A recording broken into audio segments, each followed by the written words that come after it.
Nous sommes à Marseille, au centre d'hébergement et de réinsertion sociale Forbin, où sont accueillis des gens en situation de détresse. Il y a environ 250 lits et nous sommes le soir, à l'heure du retour dans les chambres.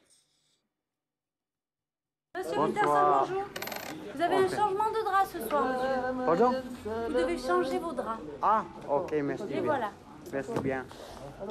Comment ça va, monsieur Arouche? Votre numéro, je vous prie. 211. Non, 911. 900. Dans le forêt. Merci. Bonne soirée. Merci. La vie est un long fleuve tranquille. Qui est-ce? La vie. Est-ce Langshu? Est-ce Confucius? Ou est-ce Chassiès? Je suis pas La confuse. vie est un long fleuve tranquille. C'est Langshu. C'est ni Chassiès, ni Confucius. C'est Langshu.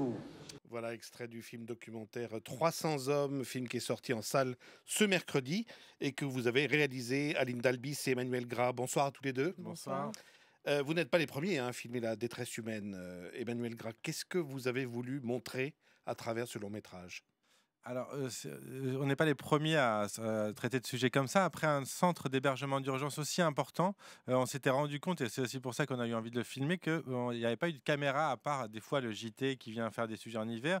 En tout cas, aucune caméra était venue passer autant de temps que nous. Nous, ce qu'on a voulu voir, c'est la vie dans un endroit qui accueille donc 300 personnes par nuit, en urgence, donc des gens qui ne réservent pas leur lit, enfin, et qui n'ont pas la possibilité d'être sûrs que le lendemain, ils y reviendront, ils doivent revenir chaque jour se réinscrire. Et nous, on a voulu pas avoir un discours dessus nécessairement, mais en tout cas montrer cette réalité et découvrir, se questionner en fait la société en regardant cet endroit-là précis. Unité de lieu, unité de temps et voir la vie comme elle se déroule, parce que finalement il y a très peu de commentaires, on laisse les gens parler entre eux et échanger, Aline Dalbis. Oui, parfaitement. On voulait, notre premier souhait, c'était effectivement d'embarquer le spectateur à faire l'expérience de ce lieu.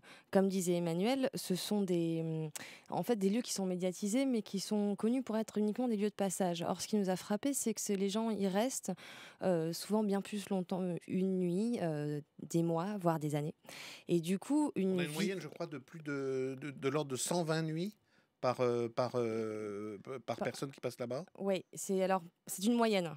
Ouais. Le plus ancien, donc on a vu, ça faisait 25 ans qu'il était là. Et c'était quelqu'un qui était absolument pas marginalisé, comme on peut se l'imaginer, dans du clochard, etc.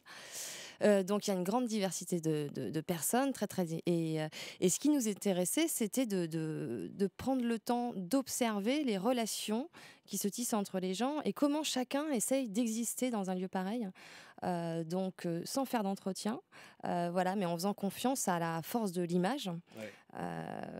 Voilà. Alors c'est vous qui tenez la caméra dans ce film, Emmanuel Gras. Comment on fait pour filmer ces hommes au quotidien, dans leur détresse, et en même temps faire en sorte, j'imagine que c'était votre souci, que la caméra soit pas trop intrusive? Oui, bah, c'est toujours un peu la difficulté, c'est-à-dire nous, on voulait absolument pas être voyeurs, en fait, et on savait qu'on ne se ferait pas oublier. D'ailleurs, notre démarche, c'est pas de faire semblant d'être invisible, puisqu'on est présent, on a la caméra, Aline est à la perche. En fait, ce qu'on voulait, c'était être accepté comme témoin. Donc, en fait, si on se positionnait toujours en leur disant que voilà, on n'allait pas leur poser de questions, pas faire d'interview, parce que c'était pas notre démarche, mais par contre, qu'on allait les montrer telles leur discussion entre eux.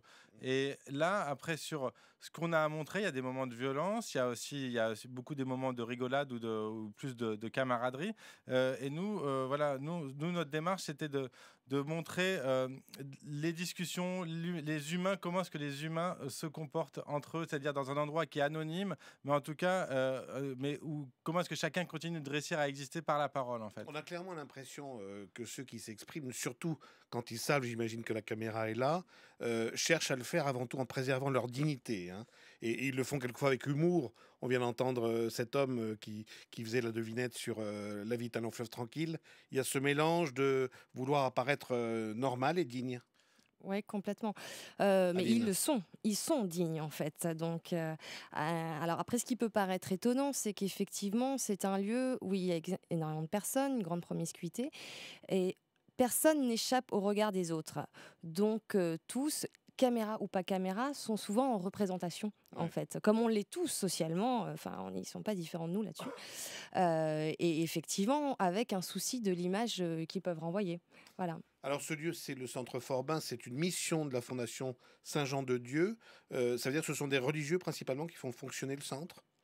Alors, c'est un ordre hospitalier qui chapeaute plusieurs établissements en France, notamment l'accueil de nuit Saint-Jean-de-Dieu. Après, il y a maintenant des laïcs aussi qui y travaillent. Oui, l'essentiel de l'équipe. Avant, il y avait des frères, parce qu'en fait, le centre existe depuis le 19e siècle. C'est le premier centre d'urgence créé en Europe. Mais au début, c'était uniquement des frères qui s'en occupaient. Puis finalement, en fait, maintenant, la plupart des employés sont des laïcs et beaucoup sont eux-mêmes d'anciens hébergés. C'est aussi quelque chose qui nous a intéressés quand on est arrivé dans le lieu. C'est que une des solutions pour sortir de la misère, disons, pour certains, c'est de travailler eux-mêmes dans ce centre. Donc la frontière entre accueillant et hébergé n'est pas toujours complètement nette. Ce qui m'a frappé en voyant votre film, Emmanuel Gras et Aline Dalbis, ça va peut-être vous surprendre, mais c'est la propreté des lieux de ce centre Forbin. Alors, est-ce que vous avez choisi un centre 3 étoiles ou est-ce que ça traduit une volonté aujourd'hui, peut-être qu'on retrouve de plus en plus, d'offrir à ces gens sans toit des lieux décents de vie? Aline. Alors oui, effectivement, on a choisi ce lieu parce qu'il fonctionne relativement bien et il est propre. Oui, c'est vrai.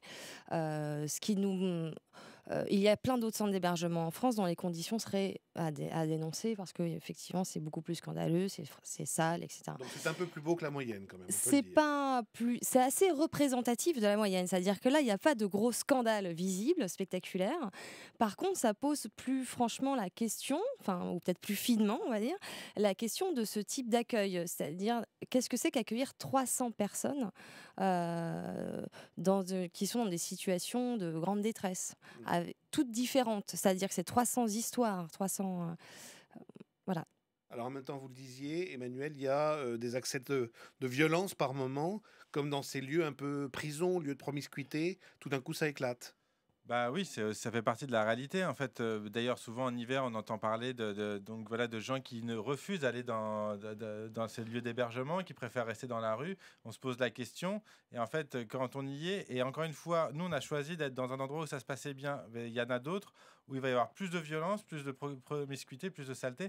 Mais ce qui est certain, c'est que accueillir 300 personnes qui sont chacun avec des histoires très dures, qui rentrent chaque jour après une journée passée dehors, dans le froid, et qui ne peuvent pas se reposer parce que la personne à côté va ronfler ou parce que ceci ou cela, ça crée des situations de tension. Et nous, ce qu'on a voulu montrer, c'était que tout tient.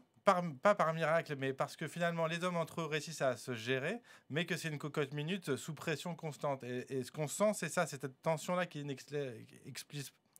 la tension n'explose pas toujours en violence, mais la tension est là, toujours, la violence est latente. En tout cas, ça nous livre des tranches de vie très fortes. Merci Aline Dalbis, merci Emmanuel Gras. Votre film vient de sortir en salle et ça s'appelle donc 300 hommes. Merci.